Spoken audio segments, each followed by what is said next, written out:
Good morning, welcome back to my channel Juthika Adrija ব্লগে তোমাদেরকে অনেক অনেক ভালোবাসা। আশা করছি তোমরা নিশ্চয়ই ভালো আছো। তো চলে এসছি একটা নতুন ব্লগের সাথে। আশা করবো আজকের ব্লগটা তোমাদের ভালো লাগবে। তো বন্ধুরা, আজ হলো সোমবার আর এখন বাজছে সকাল 6টা। আর 6টা থেকে আজকের ব্লগটা স্টার্ট করলাম। তো সকাল সকাল কিন্তু উঠোন ঝাড় দিতে শুরু করেছি। আর সকালবেলা উঠোন ঝাড়তে আমার বেশ ভালোই লাগে, যদিও খুব গরম।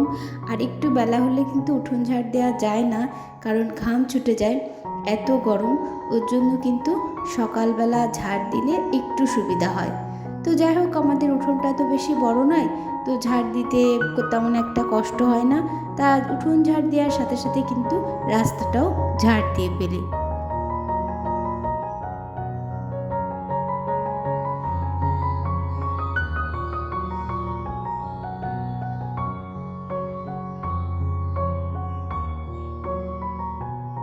তো উঠোন ঝাড় দিতে দিতে যখন রাস্তার মাথায় চলে আসি, মানে আমাদের রাস্তার মাথায়, আর আমাদের রাস্তার মাথায় কিন্তু আমাদের সবজি বাগান। তো সেখান থেকে কিন্তু প্রতিনিয়ত সবজি ছিঁড়তেই হয়, কারণ একদিন দুদিন বাদেই কিন্তু সবজিগুলো বড় হয়ে যায়। আর যদি না ছেঁড়া হয় তাহলে পোকা লেগে যায়। আর প্রতিদিন সবজি খেতে সকালবেলা দর্শন না দিলে, মানে না দেখা করলে সবজি খাতের সঙ্গে মনটা একদম ভালো লাগে না। তার জন্য কিন্তু সকাল সকাল আগেই সবজি খাতটা দেখে আসি, আর যে কটা সবজি তোলার মতো থাকে সেগুলো তুলে নিয়ে আসি। আর এদিকে কাজ সব হয়ে গেছে, তারপরে কিন্তু মেয়েকে ব্রাশ করিয়ে দিচ্ছি, কারণ নিজে নিজে ব্রাশ করে তো দাঁতটা ঠিকভাবে পরিষ্কার হয় না। তো মাঝে মাঝে আমি একটু ব্রাশটা করিয়ে দিই। তারপরে বাইরের কাজ হলেও কিন্তু ঘরের কাজ হয়নি। ঘরের এই যে বাসনগুলো জমাই ছিল, যেহেতু সকাল সকাল উঠোনটা আগে ঝাড় দেবো বলেছি গরমে, তার জন্য আগে উঠোনটা ঝাড় দিয়ে মেয়েকে রেডি করে দিলাম। মেয়ে আবার গান করবে, তো তারপরে এই যে রান্নাঘরের কাজটাও রেডি করে নিচ্ছি।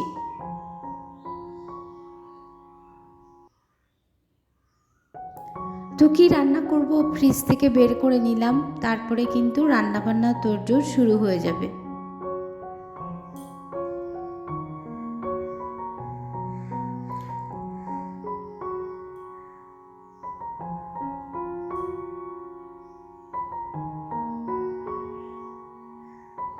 তো এদিকে রান্নাও বসিয়ে দিয়েছি।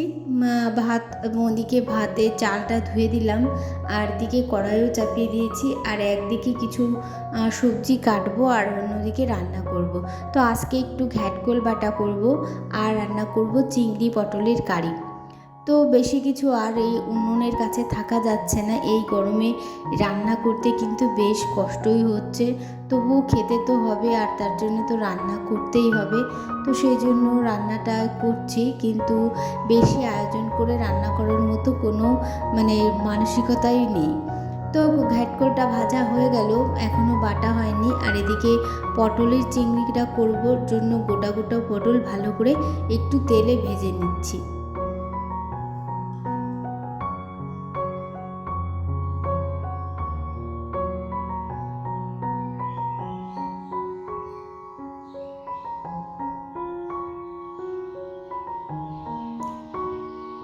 তো মশলাটা ভালো করে কষিয়ে নিলাম, তারপরে কিন্তু ওই মশলার ভেতরে চিংড়ি কটা দিয়ে দিলাম। চিংড়ি কিন্তু আমি কখনো ভেজে দিই না, কারণ চিংড়ি ভেজে দিলে চিংড়িগুলো বেশ শক্ত হয়। ওর জন্য চিংড়ি কষার মধ্যে দিয়ে তারপরে কিন্তু নেড়ে চেড়ে পটলটার সঙ্গেও কষিয়ে নিয়ে তারপরে এই যে নারকেলের দুধটা ঢেলে দিলাম। আর নারকেলের দুধ দেওয়ার পরে কিন্তু খুব বেশি জাল করা যাবে না, তাহলে কিন্তু টেস্টটা নষ্ট হয়ে যাবে।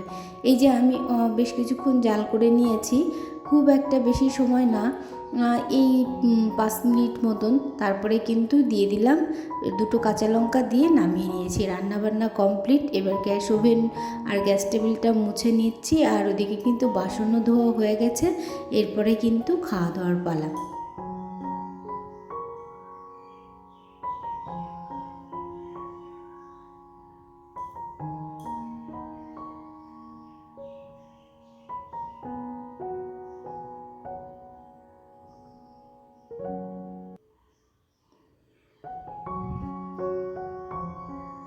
সরি, আর ঘ্যাটকোলটা কিন্তু বাটা হয়নি, আর কি আমি টাইম করে পারিনি, আমার খেয়ালই ছিল না। তো ঘ্যাটকোলটা কিন্তু আমি ভেবেছি রান্না হয়ে গেছে, তো মিটকে স্কুলে দেখছি ঘ্যাটকোলটা বাটা হয়নি।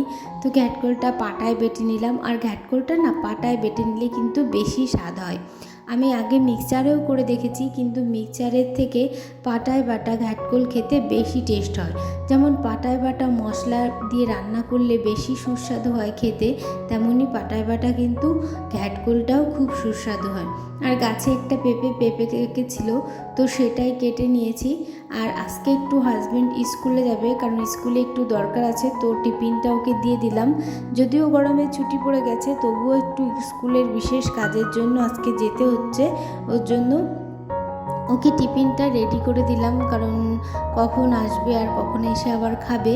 তো তারপরে কিন্তু এই যে মার শাড়িটা একটু ভিজিয়ে রেখেছিলাম সার্ফের জলে, গরম জলে, আর ওদিকে সুপার কাপড়টাও কিন্তু ভিজিয়ে রেখেছিলাম, কারণ সকালবেলা যখন রান্না করতে গেছিলাম গরম জলটা হওয়াতে হাঁড়ি থেকে গরম জল নিয়ে কিন্তু এগুলো ভিজিয়ে রেখেছিলাম। তো এগুলো এখন ঝট করে কেচে দিলাম। তারপরে কিন্তু স্নান করে নিয়েছি, অনেকক্ষণ পরেই স্নান করেছি। স্নান করে এই যে পুজো করে নিচ্ছি।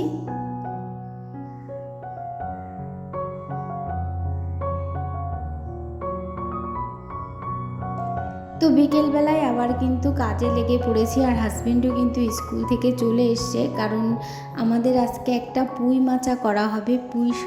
বড় একটা পুঁই শাক গাছ হয়েছে, সেটা না মাচা চাইছে, মানে এত ছড়িয়ে যাচ্ছে। তো তার জন্য হাজব্যান্ড মাচাটা রেডি করছে, আর মাচার উপরে খড়ি দেওয়া হবে বলে আমি কিছু খড়ি বেছে নিচ্ছি।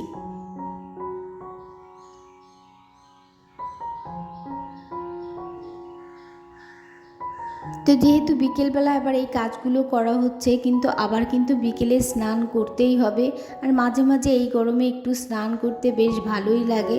তো একটু কাজ করা হচ্ছে, তাই সাথে একবারে সন্ধেবেলা স্নানটা করে নেব, বেশ ফ্রেশই লাগবে। ওই যে হাজব্যান্ড কিন্তু পুঁই শাকের মাচাটা রেডি করে ফেলেছে, আর এবার আমি এই খড়িগুলো ওই মাচার উপর দিয়ে দিয়ে দেবো। আর এই খড়িগুলো খুব শক্ত খড়ি, পাশের বাড়ি এক কাকিমার কাছ থেকে নেওয়া হয়েছে। তো এই খড়িগুলো না বেশ শক্ত কুঞ্চির মতো, আর কিছু কিছু খড়ি আছে কিন্তু বেশ নরম থাকে, কিন্তু এই খড়িগুলো বেশ শক্ত।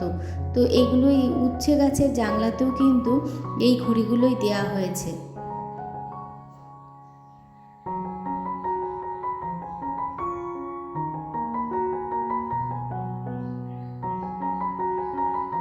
এই যে খড়ির মাচাটা দেওয়ার পরে এরপরে কিন্তু আমি পুঁই শাকগুলোও তুলে দিয়েছি। তো তারপরেও এখন বিকেল, কাজ শেষ প্রায়। তো বন্ধুরা, আজকের মতো ব্লগটা এখানে শেষ করছি। তোমাদের যদি কিছু ভালো লাগে অবশ্যই লাইক করো, কমেন্ট করো, আর অবশ্যই আমার চ্যানেলটি সাবস্ক্রাইব করে আমার পাশে থেকো। তাহলে বন্ধুরা, আজকের মতো টাটা, আবার দেখা হবে নেক্সট ব্লগে। সুস্থ থেকো, ভালো থেকো।